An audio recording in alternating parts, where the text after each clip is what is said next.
بسم الله الرحمن الرحيم.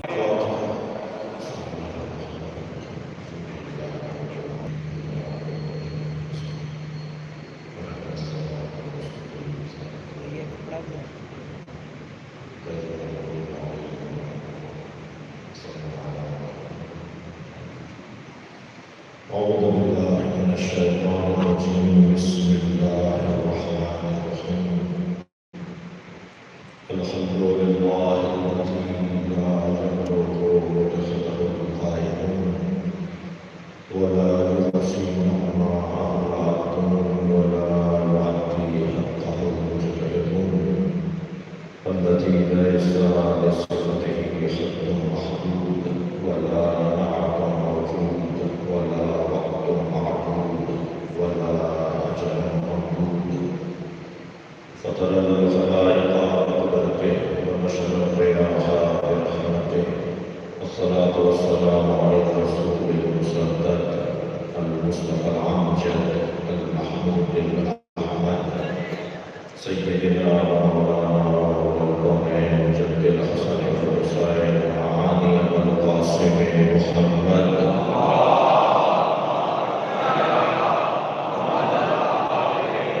وعلى الطيبين الطاهرين المعصومين الذين قال الله إنما يريد الله ليذهب عنكم الرجس أهل البيت ويطهركم تطهيرا.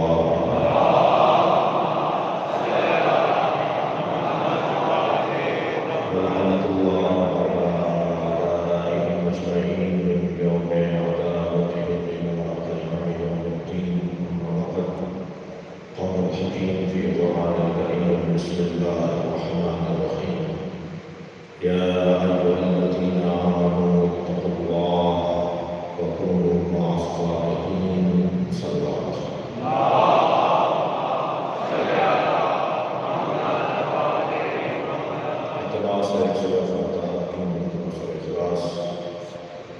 حاضرین مجلس کے حضورین، خاص طور پر ڈاکٹر ممتاز حسن ابن مرتضی حسن رحمہ اللہ تعالی. فاتحہ.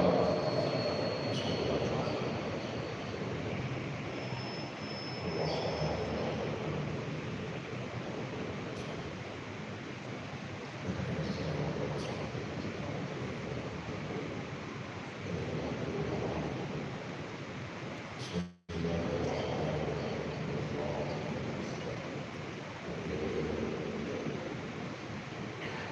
اللہ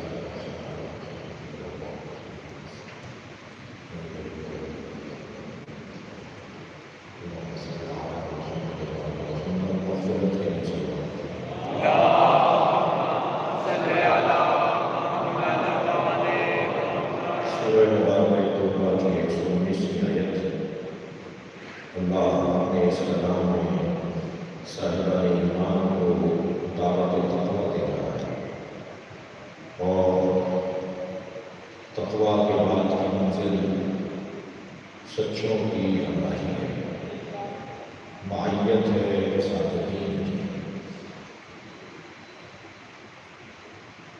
ہم سب دنیا میں نتائج لے کر آتے ہیں، فضائل لے کر نہیں آتے. ہم دنیا میں جاہل،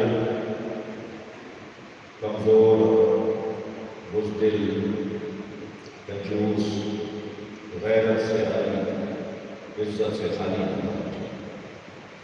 وہ جو کمالات انسانیہ ہیں وہ ہمیں پیدائشی طور پر نہیں ہوتی.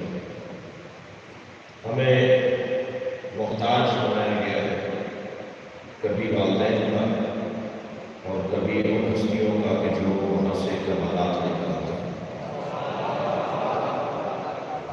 معاف کیجیے گا، بطخ کا بچہ تو پیدا ہوتے ہی تیرتا ہے، بکری کا بچہ آدھا ایک گھنٹے کے بعد ہی دوڑنے لگتا ہے، مچھلی کا بچہ تیرنے لگتا ہے، مگر جو اشرف المخلوقات ہے اس کے بچے کو والدین کا محتاج بنا دیا. وہ 1 سال تک تو چل نہیں پاتا، 2 سال تک بول نہیں پاتا. صلوات پڑھنے محمد.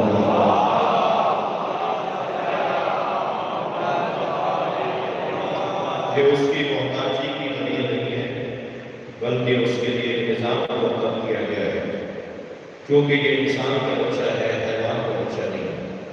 اور انسان کے بچے کو جوڑ دیا ہے، محتاج کر دیا ہے ان لوگوں کا کہ جن کے پاس کمالات ہیں، تاکہ اس کی تربیت اچھی ہو سکے، کیونکہ معاشرے پر بوجھ تو ڈالنا نہیں ہے، معاشرے پر بوجھ کم کرنا ہے۔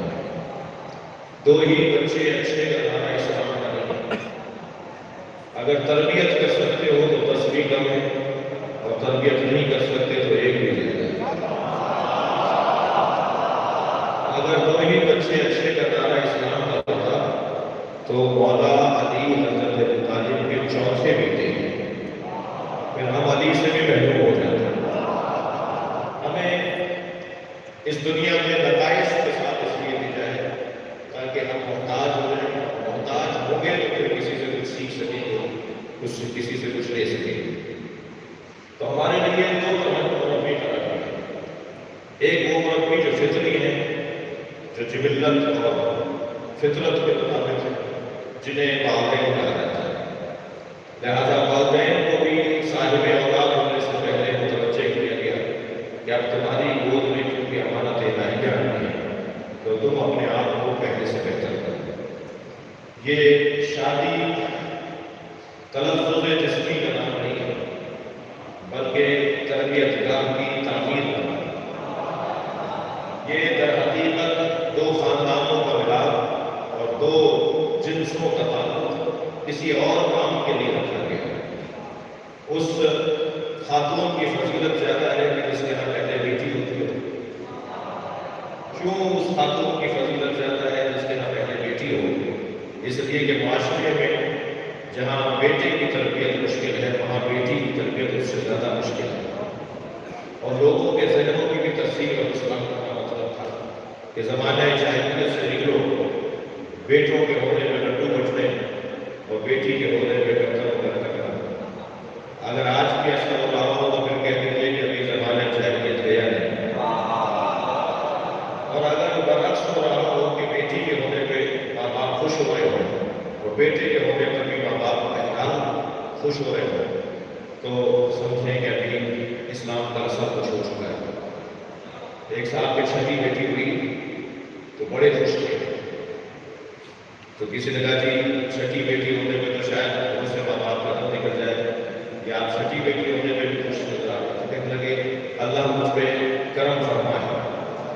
بیٹا جب دنیا میں آتا ہے تو اسے پڑھانا پڑتا ہے، بیٹی پڑھ کر آتی ہے۔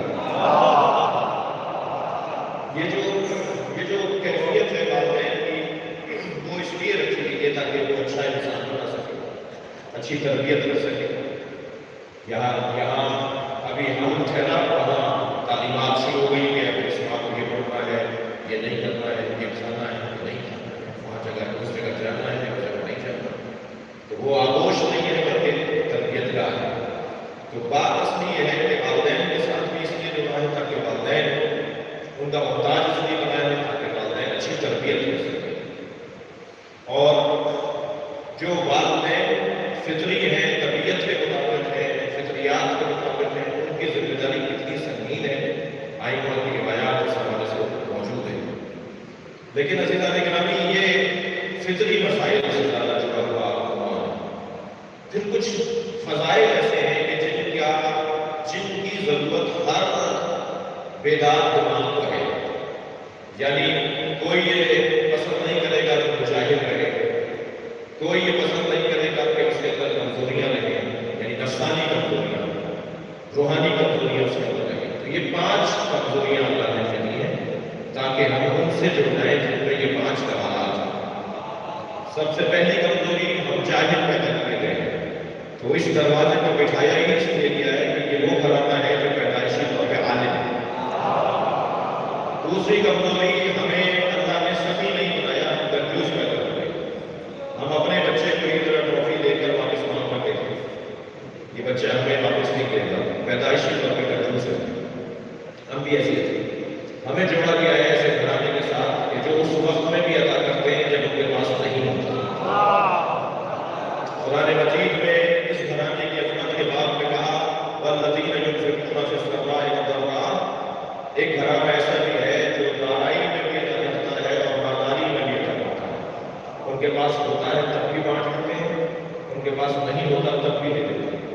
ایک جوان مجھ سے پوچھنے لگا مولانا یہ کیسے ممکن ہے، پیسے نہیں ہوں گے تو کیسے دیں گے؟ پیسے ہوں گے تو ہم سخی ہوں گے۔ میں نے کہا نہیں، تم سخی ہوتے تو تمہارے پاس پیسہ ہوتا۔ سخاوت سے پیسے کا کوئی فرق نہیں۔ تو یہ گھرانہ سخی پیدائشی سخی پیدائشی شجاعت ہے، دنیا میں آئے ہیں تو شجاعت لے کر آئے ہیں۔ یہ گھرانہ پیدائشی طور پر غیرت لے کر آئے، کسی اور کی گود میں نہیں بولتے۔ یہ گھرانہ پیدائشی طور پر عزت والا گھرانہ ہے۔ یہ اپنی گردن کٹوا دیتے ہیں مگر بیعت کے لیے ہاتھ نہیں مانگتے۔ صلوات پڑھیں محمد، صلوات پڑھیں گے محمد اور آل محمد۔ اس سے بدل اور بہتر صلوات پڑھیں گے۔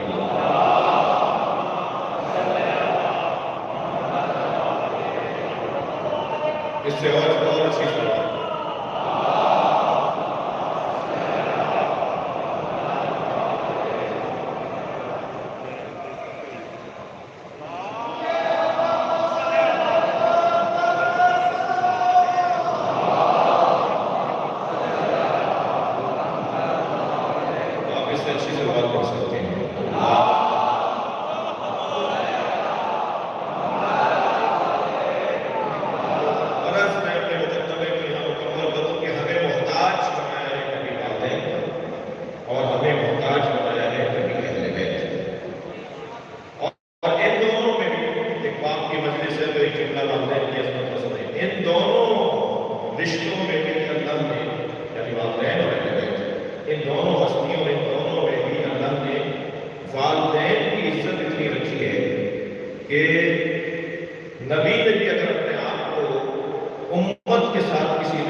امہات المومنین کی مائیں، نبی کی زوجائیں، بڑا کام تھا، بڑی خدمت تھی، بڑی رہنمائی کی ان عورتوں نے، ان بیویوں نے بڑی خدمات انجام دی۔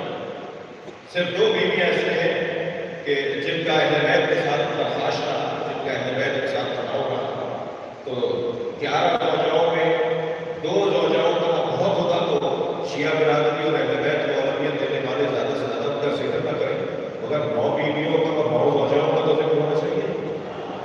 بلکہ میں تو کہتا ہوں اور میں کر چکا ہوں، اس میں عمل ہونے کشنا پڑ چکا ہوں مہاتموں کی عمر نبی کی زوجاؤں کا، تو ہمیں اپنے ممبر سے نبی کی زوجاؤں کی عظمت کو بھی بیان کرنی ہے، کم کام نہیں ہے۔ بی بی ام حبیبہ، 1-2 جملے سن لیجیے۔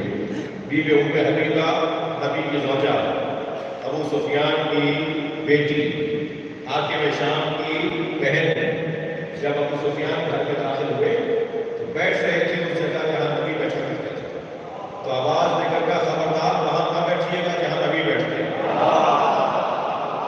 بڑا جگر چاہیے، سلوات پڑھے محمد صلی اللہ علیہ وسلم۔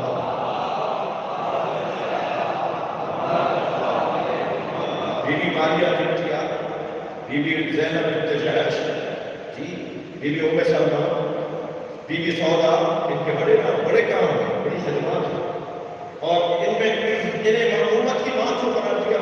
ان جوانوں اور بچوں کے لیے ایک جملہ کہتا ہوں، امت کی ماں کا مطلب، اگر امت کی ماں ہے تو پھر پردہ تو ماں سے نہیں ہوتا، اگر ماں ہے تو ماں تو اولاد کے سامنے بغیر حجاب کے آ جاتی ہے، اور انہیں تو لا تبرج الجاہلیہ الاولى، زمانہ جاہلیت کی طرح گھروں سے گھر نہ کرو، وَقَرْنَ فِي بُيُوتِكُنَّ، اور گھر میں ہی رہنا، گھر سے باہر نہ نکلنا۔ یہ جو نبی کی زوجاؤں کو ہے، نبی کی زوجاؤں کو بردار، تم عام عورتوں کی طرح نہیں ہو، تمہارا مقام عورتوں سے زیادہ ہے، مگر ان شرائط کے ساتھ۔ تو پھر یہ شرائط بھی لگا دی امت کی مائیں، یہاں صرف 2 عنوانوں میں ازواج رسول امت کی مائیں، ایک استحقاق التعظیم اور ایک تحریم النکاح، یعنی ان کی تعظیم، یہ تعظیم کی مستحق ہے اور ان سے نکاح حرام ہے۔ باقی اور امور میں یہ امت کی ماں ہماری ماں کی طرح نہیں ہے، جیسے ہماری ماں سے پردہ واجب نہیں ہے، ان سے واجب ہے، صرف نکاح ان سے حرام اور ان کی تعظیم واجب ہے۔ عزیزان گرامی، وہ بھی جنہوں نے ہمارے کائنات کے ساتھ جنگ کی، مولا کی روش ہے وہ یہ کہ انہیں مدینہ بھیجا 40 سواروں کے ساتھ، اور وہاں پہنچنے کے بعد جب انہوں نے گلا کیا کہ علی نے مجھے مردوں کے ساتھ بھیجا ہے، تو وہ سوار نقاب ہٹا دیتے ہیں، اور جب نقاب ہٹاتے ہیں تو 40 عورتیں تھیں جو انہیں لے کر آئی تھیں، قربان جائیں علی کے خلاف۔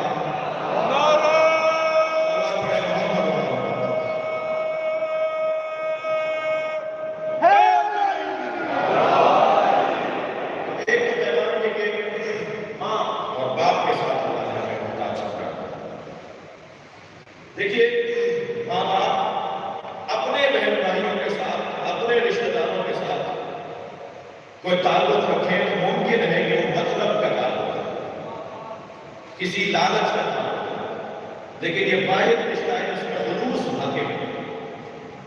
ماں باپ اپنے بچوں کے ساتھ اس لیے اچھا برتاؤ نہیں کرتے کہ بچے سے کچھ رقم ملے گی، کچھ پیسہ ملے گا، کوئی مکان ملے گا، بغیر لالچ کے محبت ہو جائے، اور جہاں بھی مطلب ختم ہو جائے، خلوص آ جائے، وہاں دعائیں قبول ہو گئی، وہاں برکتیں اور روحانیتیں شروع ہو جائیں، کیونکہ ان کا کوئی مطلب نہیں ہوتا، اس کے ساتھ اچھا برتاؤ شاید اتنا اچھا نہ ہو جتنا اس بچے کے ساتھ اچھا برتاؤ ہوتا ہے جو بچہ کما نہیں ہے۔ بھئی یہ تو آپ کو پیسہ لا کے دے رہے ہیں، آپ کا اس کے ساتھ وہ رویہ نہیں ہے جو اس کے ساتھ ہے کہ جو کچھ کر نہیں ہے، تو جواب آتا ہے کہ یہ پریشان ہے، یہ محتاج ہے، یہ مشکل میں ہے، اس لیے ہمارا اس سے پیار بھی جاتا ہے۔ معمولی بات نہیں ہے کہ اللہ نے ان کے انداز تربیت کو اپنی ربوبیت کے انداز سے مشابہ بنا دیا، ان کی عظمت کے باپ میں بہت بڑا باپ ہے، کما ربیانی صغیرا، جیسے بچپنے میں یا اللہ رب ارحمہما، ان پر ایسے رحم کر جیسے بچپنے میں ایک دور میں اس پہ رحم کر۔ یہ جو اپنی تربیت کا عکس قرار دیا ہے والدین کو، یہ ان کی عظمت کا بہت عمدہ عنوان ہے۔ مثلا ماں باپ جلدی راضی ہو جاتے ہیں، دیر سے ناراض ہوتے ہیں۔ یہ صفت کس کی ہے؟ اتنا گناہ، اتنی خطائیں، اتنی کمزوریاں، اس کے باوجود بھی ایک العصر کہنے پر معاف کر دیتا ہے۔ گناہوں کا پہاڑ ہوتا ہے اور وہ ایک سجدہ کرنے میں معاف کر دیتا ہے۔ لہذا مولا کائنات فرماتے ہیں یا سریع الرضا، اے جلدی راضی ہو جانے والے اللہ۔ وہ ناراض دیر سے ہوتا ہے، راضی جلدی ہو جاتا ہے۔ یہی کچھ کیفیات والدین کے اندر اللہ کے کرتا ہے۔ اور والدین میں بھی عزیزوں، باپ سے زیادہ ماں کے ہاں وسعت پائی جاتی ہے۔ ماں باپ پھر بھی کچھ جلدی راضی ہو جائے گا ان کی نسبت میں، لیکن ماں بہت دیر سے بڑا ہوتی ہے اور بہت جلدی راضی ہو جاتی ہے۔ آپ نے غور کیا ہوگا بیٹا، آپ نے غور کیا ہوگا یا غور کریں کہ جو بچہ اغوا ہو جاتا ہے، جو بچہ کسی راہزن ڈکیت کے ہاتھوں چڑھ جائے، جو پریشان رہے اور گم ہو جائے اور کسی ایسی کیفیت میں چلا جائے کہ جو ماں باپ سے دور ہو جائے اور وہ پلٹ کر واپس آئے، کسی بھی ذریعے سے، کسی بھی طریقے سے واپس آ جائے، تو سارا خاندان دیکھتا ہے کہ بچے تو یہ چاہ رہے مگر اس سے زیادہ پیار ہے جو اغوا ہو گیا۔ اور پوچھا بھی جاتا ہے کہ آپ کا تو یہ بھی بیٹا ہے مگر آپ اس گھر میں گم ہو گیا تھا، یہ مجھ سے چھپ گیا تھا، یہ میری آنکھوں سے اوجھل ہو گیا تھا۔ اب سمجھ میں آتا ہے کہ اللہ ان اللہ یحب التوابین کا مطلب کیا ہے؟ اللہ توبہ کرنے والوں سے پیار کرتا ہے۔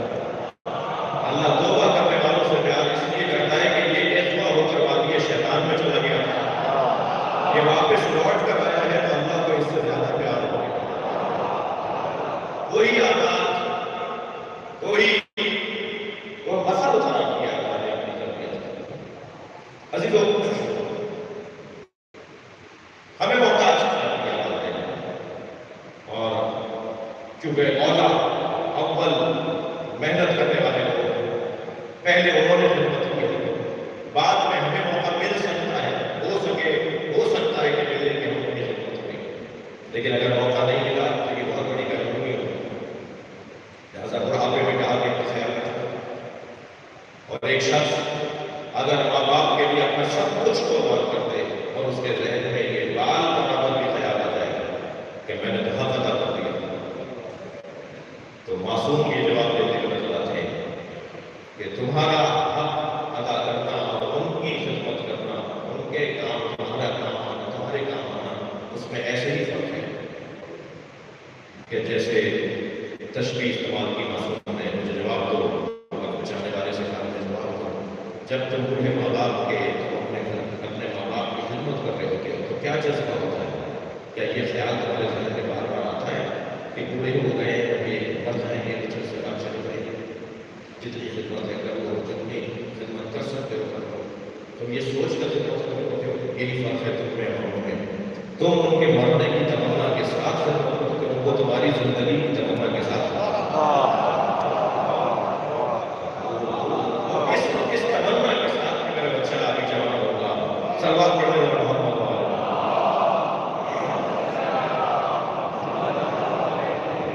عزیزان گرامی کو جو مولا جی کی کیفیت ہے،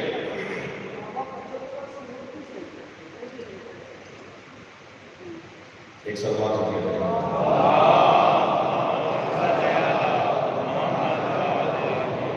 اس سے بہتر صلوات ہوتی ہے۔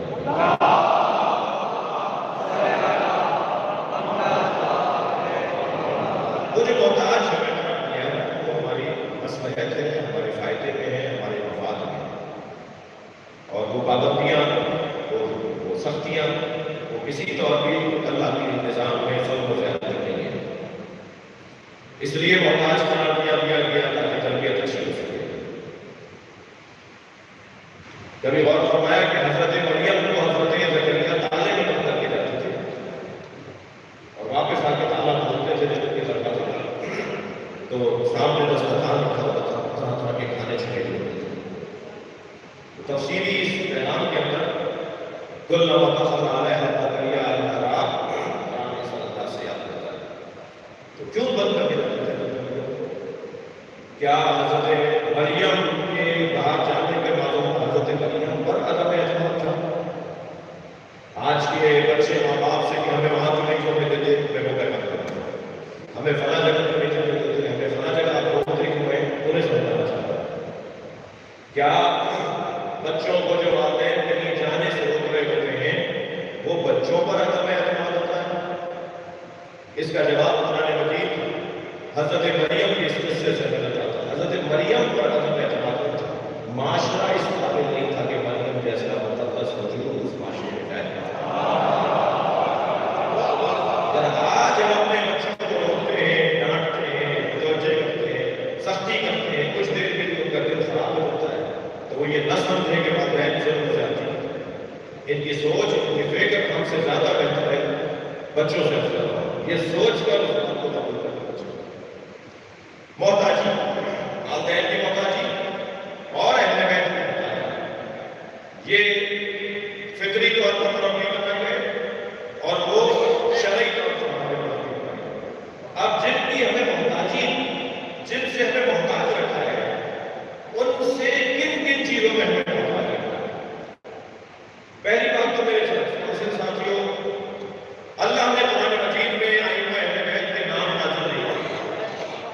اللہ نے قرآن مجید میں جناب زہرا کے نام کا سورہ نازل نہیں کیا، مولا علی کے نام کا سورہ نازل نہیں کیا. اس کی ایک بڑی حکمت یہ تھی کہ قرآن کی حفاظت کی ذمہ داری اللہ نے اپنے اوپر لی تھی اور قرآن کی حفاظت کا تقاضا تھا کہ اہل بیت کے نام کے سورے نازل نہ ہوں. اس لیے کہ جو لوگ جعلی اللہ بنا سکتے ہیں وہ جعلی کلام بناتے اور کہتے کہ یہ سورہ اگر ان کے لیے آیا ہے تو وہ سورہ ان کے لیے آیا ہے اور قرآن کی حفاظت کو غلط پہنچتا ہے. اللہ نے یہ جھگڑا ہی بنا دیا کہ میں علی کا نام نازل نہیں کروں گا، علی کا کام نازل کروں گا.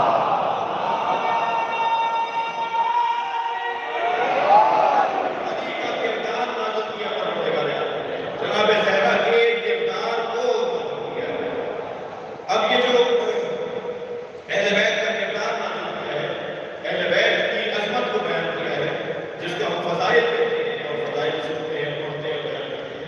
ان میں کون کون سے فضائل ہیں اور وہ وہی فضائل ہیں جن کے ہم محتاج ہیں. میں شاید اپنی بات پہنچا رہا ہوں کہ جن کے ہم محتاج ہیں، جن چیزوں کے ہم محتاج ہیں، اللہ نے ان عنوانوں کو اہل بیت کا اہل بیت کے فضائل قرار دیا. مثلاً ہم کس چیز کے محتاج ہیں؟ ہم علم کے محتاج ہیں. کوئی حیثیت ہی نہیں ہوگی اگر عالم نہیں ہوگا، اگر پڑھے لکھے نہیں ہوں گے تو ہماری کوئی حیثیت نہیں ہوگی. مستقبل برباد ہے ان بچوں کا جو پڑھ نہیں رہے. خاندان ان کا ترقی نہیں کر پائے گا اگر تعلیم حاصل نہیں کرے گا. علم ایک عنوان احتیاج ہے بشریت کے لیے. اللہ نے فوراً اعلان کر دیا فاسألوا اہل الذکر ان کنتم لا تعلمون. پوچھو اہل ذکر سے اگر تم نہیں جانتے. کچھ دیر کے لیے میرے ساتھی میرا ساتھ دیں گے کہ یہاں اہل ذکر سے مراد پوچھو، اس سے مراد ہمارے علاقے والے نہیں ہے، ہمارے زمانے کا مفتی نہیں ہے، ہمارے زمانے کا مجتہد نہیں ہے. اہل ذکر سے مراد علماء نہیں ہے، علماء نہیں ہے. اہل ذکر سے مراد ائمہ. دلیل بہت روشن ہے کیونکہ یہاں مطلق کہا گیا ہے پوچھو، تو بس پوچھو میں جتنی وسعت ہے اتنا ہی جس سے پوچھا جا رہا ہے اس کے علم میں وسعت ہونی چاہیے. اگر کسی مرحلے پر آ کر ہمارا بڑے سے بڑا مجتہد اعظم یہ لکھتا ہو کہ واللہ اعلم، مجھے نہیں پتا کہ اس کی بات کیا ہے، تو پھر وہ اہل ذکر نہیں ہو سکتا. اہل ذکر تو وہ ہو سکتا ہے کہ جس کے لیے کہا تھا پوچھو اور وہ کہے کہ پوچھو. سلونی سلونی سلام محمد عالم.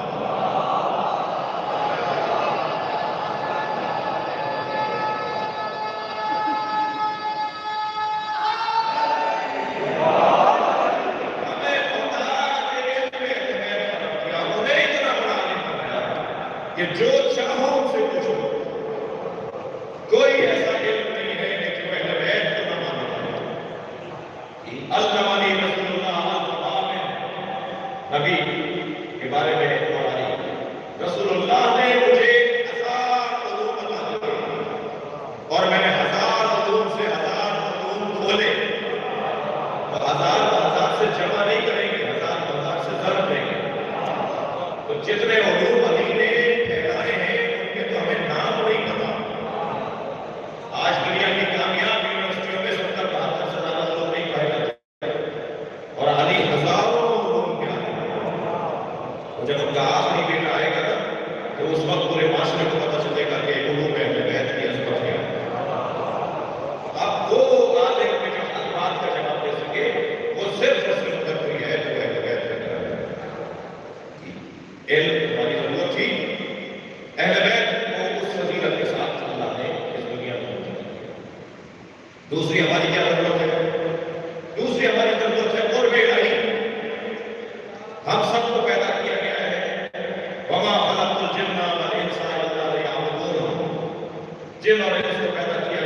ممکن ہی نہیں ہے جب تک کہ معرفت الہی نہ ہو۔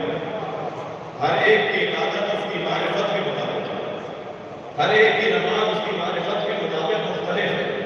ایک ہی صف میں 10 لوگ اگر کھڑے ہیں تو 10 علیحدہ نمازیں پڑھی جاتی ہیں، 10 علیحدہ نمازیں پڑھی جاتی ہیں، 10 علیحدہ بسم اللہ پڑھی جاتی ہیں، 10 علیحدہ سورہ نحل پڑھی جاتی ہیں۔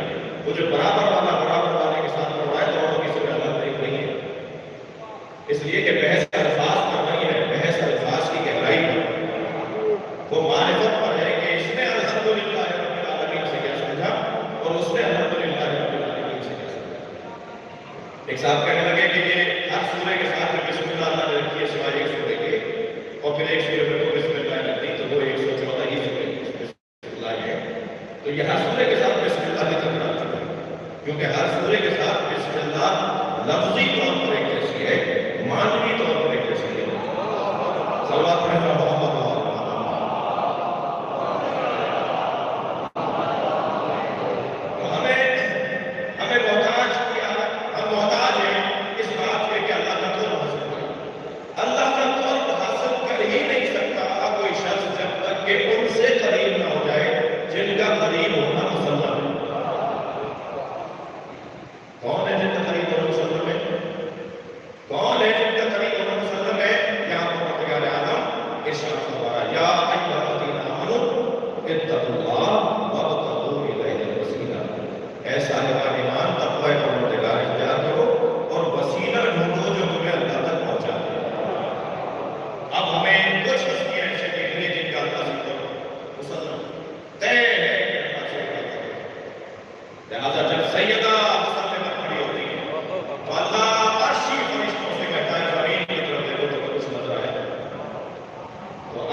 جتنا قریب ہونا چاہتا ہے، یہ روزانہ کرتے ہیں میری بات کو اگر آپ مجسم میں بچائیں، آپ کے سامنے اگر کوئی متقی پرہیزگار اللہ کا ولی کو بیٹھا ہو تو فوراً آپ احترام کرتے ہیں، چاہے اپنے مطلب میں ہی میں کرتا ہوں احترام کہ میرے لیے دعا کرتے کہ میرا مسئلہ حل ہو جائے، یہ مجھے کوئی وظیفہ بتا دے کہ میری مشکل آسان ہو جائے۔ کیوں چاہتے ہیں مقاموں پر؟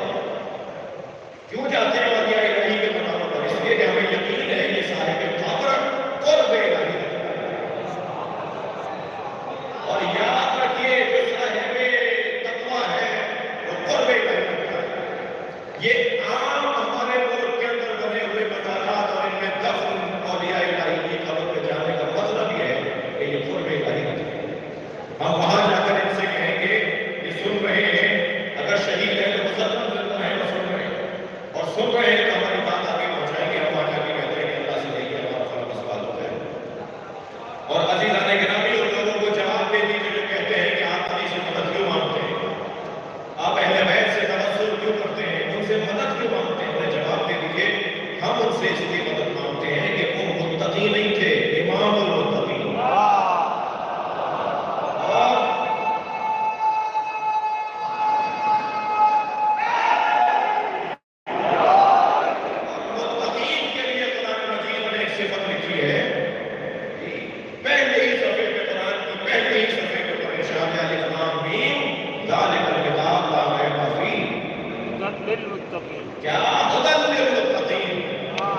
یہ کتاب جس میں کوئی نیا نہیں ہے وہ متقین کی ہدایت کے لیے ہے، اور متقی کی صفت کیا ہے؟ یؤمنون بالغیب۔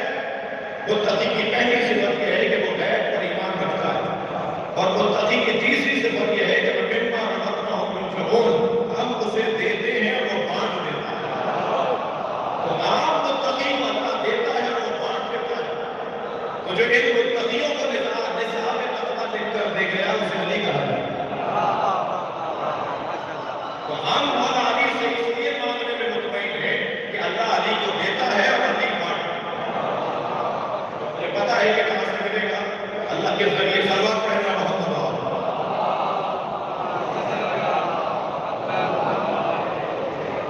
ایک ضرورت ہماری ایسی ہوتا جا رہا ہے، ایک ضرورت ہماری قرب الہی ہے، ہمیں اللہ کا قرب حاصل کرنا ہے۔ میں پہلے اس لیے کیا گیا تو وہ ہمیں قریب نہ کر سکتا ہے اللہ سے جو خود اللہ کا قریب، لہذا وسیلہ تلاش کرنے لگتا ہے۔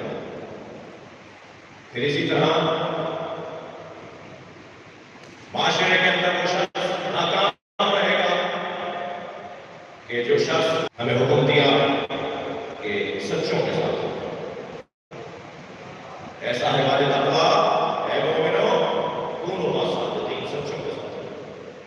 سچے ہوتے ہیں، یہاں سچے کے پیچھے لگے، کیونکہ بعض اوقات ایسا نظر آتا ہے کہ دو سچے آپس میں لڑ رہے ہیں اور ہمیں یہ طے کرنا مشکل ہو جاتا ہے کہ اس لڑائی میں کون زیادہ سچا ہے۔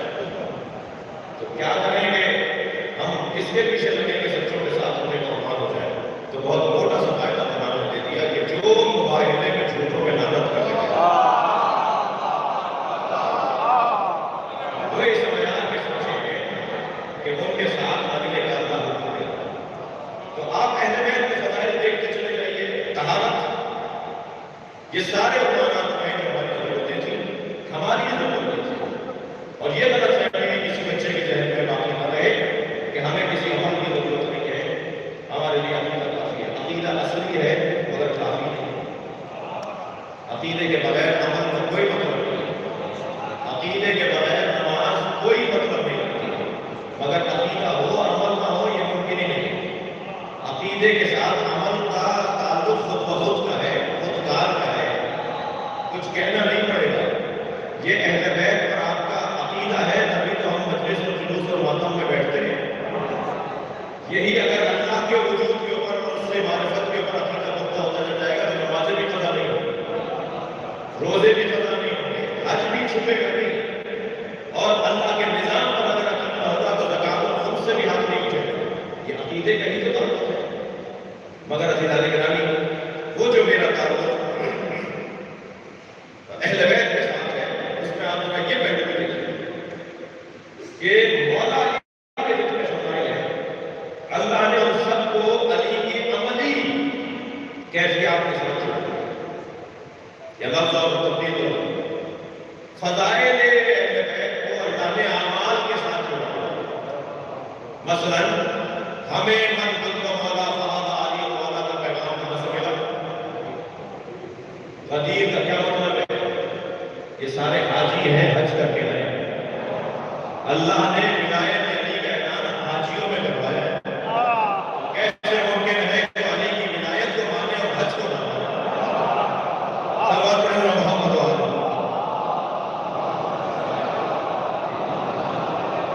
مولا کی سخاوت کا قصیدہ اگر اللہ نے پڑھا ہے تو علی کی سخاوت کا قصیدہ جب پڑھا گیا ہے جب علی حالت رکوع میں تھے اور علی نے اپنی انگوٹھی فقیر کو دے دی تھی، تو علی کی سخاوت پر قصیدہ پڑھنے والے رکوع کے مخالف کیسے ہو سکتے ہیں؟ صلوات پڑھنا محمد و آلہ۔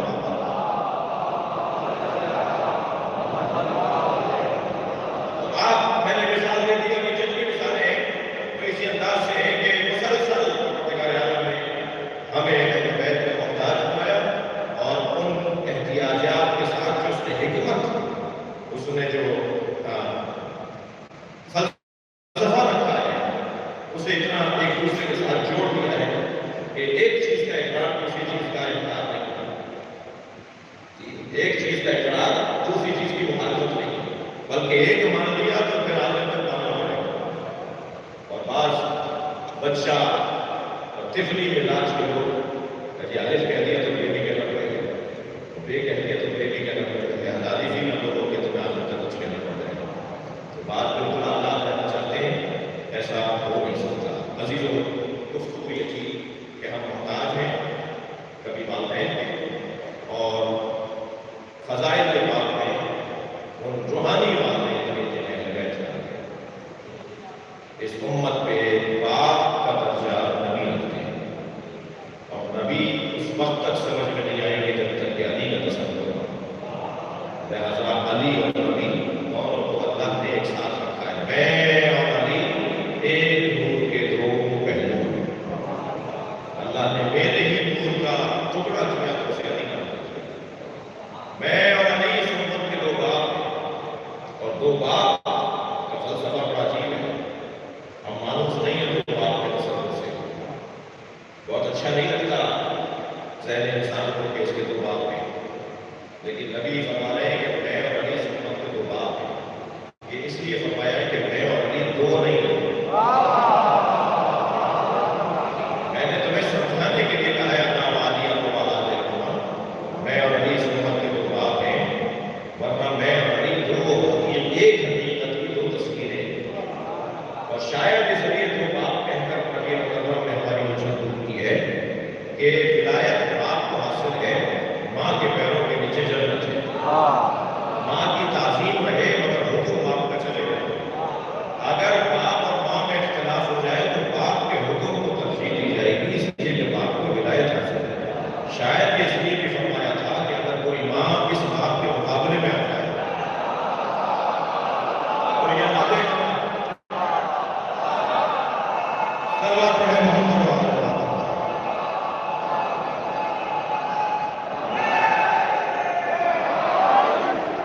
یہ نہ دیکھنا کہ ماں کیا کہہ رہی ہے، بلکہ یہ دیکھنا کہ تمہارا باپ علی کیا کہہ رہا ہے۔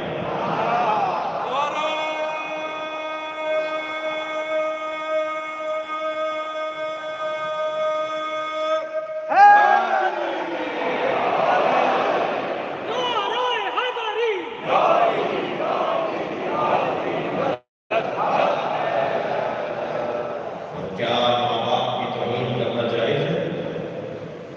کیا ماں باپ کی بے احترامی اور بے ادبی روا ہے؟ اعمال حق ہو جاتے ہیں جو ماں باپ سے اونچی آواز میں بات کرتے ہیں، اعمال ضائع ہو جاتے ہیں والدین کی توہین کر رہا ہے والوں کے لیے۔ موت تکلیف سے اور اذیت سے ہوتی ہے جس کی ماں ناراض ہو۔ دم نہیں نکلتا تھا ایک شخص کا، سرکار اس کے ساتھ نہیں پہنچے، اذیت میں تھا، شدید اذیت میں تھا، سارا ماحول ہوا کرتا تھا یا اللہ اس پہ رحم کر، اس کا دم نکل جائے۔ سرکار نے دیکھ کر فرمایا کیا اس کی ماں اس سے ناراض ہے؟ کہا ہاں یا رسول اللہ، اس کی ماں اس سے بات نہیں کرتی، اتنی شدید ناراض ہے۔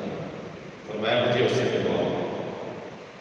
ماں کو بلایا گیا، نبی نے فرمایا میں اپنے ہاتھ کا واسطہ دیتا ہوں اسے معاف کر دو۔ اس ماں نے یہاں معاف کیا، وہاں اس میں دم نکل گیا۔ ماں باپ کو اذیت پہنچانے والے جوانوں کی تعداد کو مجلس میں خاصی خبردار، اگر تک کوئی بے ادبی ہوئی کسی بھائی سے تو اس مجلس کے بعد بھی صحیح، دور ہے تو فون کر لیجیے، قریب ہے تو جا کر لے لیجیے۔ جتنا ان کو خوش کیا جائے گا اتنا اللہ خوش ہوگا۔ ماں باپ ہمیں اہل بیت سے آشنا کرتے ہیں، ہمیں خدا سے آشنا کرتے ہیں۔ ماں باپ کے آگے اونچی آواز میں بات کرنا جائز نہیں ہے کہ کیا ماں کا دروازہ جلایا جائے گا، باپ پر تلوار اٹھائی جائے گی، باپ کے گھروں کو آگ لگائی جائے گی۔ یہ شاید اس وجہ سے بھی سرکار نے مولا علی کو اور جناب زہرا کو امت کا باپ اور امت کی ماں قرار کر دیا کہ کچھ نہ صحیح اسی رشتے سے احترام کرتے تھے کہ ان کا حق تمہاری گردن پر ماں باپ جیسا ہے۔ ایک باپ کی مجلس سے ترہیم ہے، چلیے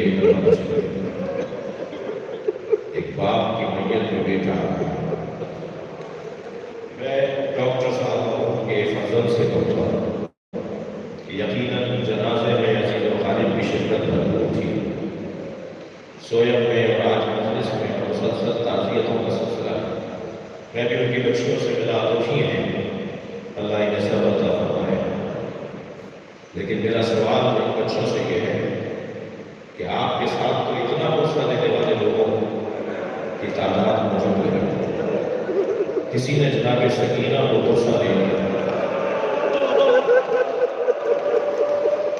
اتنی تنہائی کی ہے،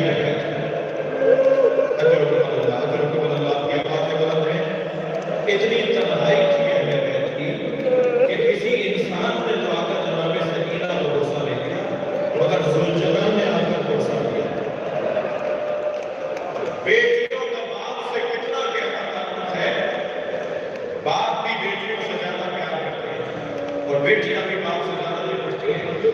میں نے مقتل کربلا میں دیکھا، ذوالجلال خبر شہادت پہنچانے کے لیے آیا تو ڈھونڈ رہا تھا کہ سکینہ کہاں ہے، اور اسی خیمے کے دروازے پہ جا کے پیر مارے اس کے نبی اندر، اور ایسے پیر مارنا تھا جیسے ماتم کر رہا، جس خیمے کے اندر جناب سکینہ تھی۔ بابا کے گھوڑے کی قدموں کی آواز سن کر میں آپ سے پوچھ سکتا ہوں کتنی جلدی سے باہر آئی ہوں، جب نہیں دوڑتی بھی باہر آئی ہوں جناب سکینہ، اور جب میرے خیمہ سے دیکھا کہ بابا کا گھوڑا تو ہے، بابا اس پر نہیں ہے، زین ہلکی ہوئی ہے، رکابیں کٹی ہوئی ہے، گھوڑا زخمی نظر آتا ہے، تو انتہائی پیار کے ساتھ جناب سکینہ نے قدم اٹھائے۔ اللہ اکبر، سمجھداریاں قربان ہو جناب سکینہ پر، انتہائی پیار کے ساتھ قدم اٹھائے، گھوڑے کے قریب جا کے کھڑی ہوئی، گھوڑا شرمندگی کے مارے گردن لٹکائے ہوا ہے۔ میری بیوی نے اس کی گردن پہ ہاتھ رکھ کر ایک ہی سوال کیا، حضرت آپ رو رہے ہیں، اسے ایک جواب سن لیجیے، کربلا میں سب سے زیادہ پیاسا کون سا شہید؟ کربلا میں کیا حضرت عباس سب سے زیادہ پیاسے تھے؟ حضرت علی اکبر سب سے زیادہ پیاسے تھے؟ کربلا میں سب سے زیادہ پیاسے حسین، اور حسین کی پیاس کی تکلیف حسین کے گھر والوں کو تھی۔ میں ایک اور جملہ کروں تاکہ میری بات اور روشن ہو جائے۔ امام حسین کا مزاج کا حصہ تھا کہ آپ کو پیاس بہت لگتی تھی۔ جناب زہرا نے بھی وصیت میں فرمائی تھی، انہوں نے فرمایا تھا میرے حسین کو پیاس بہت لگتی ہے۔ سارے گھر والے جانتے تھے کہ حسین کو بار بار پانی چاہیے، جس کے بدن کی ساخت ایسی ہو کہ اسے پانی کی ضرورت زیادہ رہتی ہو، وہ کربلا میں سب سے آخر میں شہید ہو گیا۔ تو کربلا میں سب سے بڑا امتحان امام حسین کا بدن کے اعتبار سے امام کے پیاس کی کیفیت ہے، اور یہ تکلیف اہل بیت کو اتنی ہے، یہ تکلیف اہل بیت کو اتنی ہے کہ جب حضرت علی اکبر کو کہا نا کہ اپنی زبان میرے دہن میں دے دو، تو کچھ دیر کے لیے زبان کا ہاتھ میں دے کر پیچھے ہٹے اور کہا بابا آپ تو مجھ سے زیادہ پیاسے ہیں۔ تو تسلی ہو گئی نا علی اکبر کو کہ جسے زیادہ پانی چاہیے وہ تو مجھ سے زیادہ پیاسا ہے۔ اور جناب امام سجاد نے قبر امام حسین پر یہ نہیں لکھا ہاذا قبر الحسین الذی قتل مظلوما، یہ اس کی قبر ہے جسے مظلوم مارا گیا ہے، یہ اس کی قبر ہے جسے غریب مارا گیا، یہ نہیں لکھا۔ کیا لکھا؟ ہاذا قبر الحسین الذی قتل عطشانا، یہ اس کی قبر ہے جسے پیاسا مارا گیا۔ مجلس مکمل کر رہا ہوں، آپ نے کیا کرنے کا؟ اب جب گھوڑے نے آ کر خیمے کے باہر کھڑے ہو کر اپنے پیروں سے جناب سکینہ کو احساس دلایا، باہر آ کر گھوڑے کی گردن پہ ہاتھ رکھا، بس ایک ہی سوال کیا، یا جواد ابھی حل سقیا ابھی ہم قتل عطشانا، مجھے بس اتنا بتا دے بابا کو پانی پلا کر مارا یا میرے بابا کو پیاسا مارا؟ حسین کربلا کے میدان میں پیاسے۔ لا رحمت اللہ العالمین، یا اللہ اللہ رحمت اللہ، میرے باپ کے اتفاق میں اور کے درجات بلند، ان کی کوتاہیوں سے درگزر، انہیں اعلیٰ علمین جنت الفردوس میں جگہ، پسماندگان کو سر رکھا، کار خیر کی توفیق، امام جمال کی ظہور میں تاجیل۔